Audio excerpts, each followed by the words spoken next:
네, 박영수 특검팀이 문영표 전 보건복지부 장관을 오늘 새벽 긴급 체포했습니다. 이 특검은 청와대 비선진료 의혹을 받아온 김영재 의원 사무실 등을 압수수색하는 한편 김상률 전 청와대 수석을 소환하는 등 수사에 속도를 내고 있습니다. 서울 대치동 특검 사무실에 나가 있는 취재기자 연결합니다. 김민혜 기자. 네, 특검은 문영표 전 보건복지부 장관을 어제 소환해 조사하다 오늘 새벽 1시 45분쯤 직권남용 등의 혐의로 긴급 체포했습니다. 특검은 이르면 내일 구속영장을 청구할 방침입니다. 문 전 장관은 지난해 7월 복지부 산하 기관인 국민연금이 삼성물산과 제일모직 합병에 찬성하도록 외압을 가했다는 의혹을 받아왔습니다.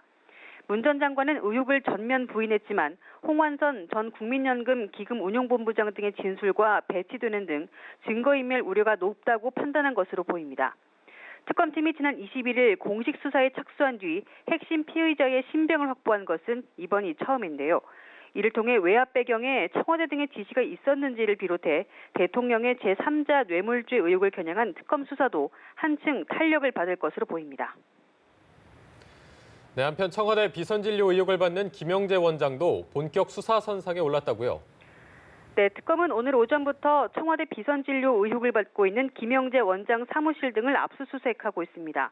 특검은 해당 성형외과와 김 원장 자택 등에 검사와 수사관들을 보내 진료 기록과 개인 업무 일지 등을 확보했습니다. 이와 함께 특검은 세월호 참사 당일 청와대 간호장교로 근무한 조여옥 대위를 출국 금지한 것으로 알려졌습니다. 조 대위는 대통령의 이른바 세월호 7시간의 행적을 풀 핵심 인물로 꼽히는데요. 이에 따라 대통령의 비선진료, 의료농단 의혹에 대한 수사가 본격화되는 모습입니다. 이른바 문학의 블랙리스트에 대한 수사는 어떻게 진행되고 있습니까? 네, 특검은 문학의 블랙리스트를 수사하면서 큰 틀에서 김기춘 전 청와대 비서실장의 직권남용 의혹을 들여다보고 있습니다. 관련자 조사도 이어지고 있는데요. 어제는 청와대 정무수석실 재직 당시 블랙리스트 작성에 관여한 의심을 받는 정관주 전 문체부 1차관을 불러 조사를 했고 이 블랙리스트를 문체부에 전달하는 데 관여한 의혹을 받는 모철민 프랑스 대사는 오늘 귀국해 조만간 수사를 받을 전망입니다.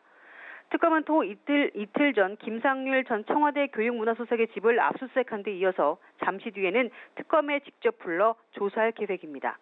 서울 대치동 특검 사무실에서 연합뉴스TV 김민혜입니다.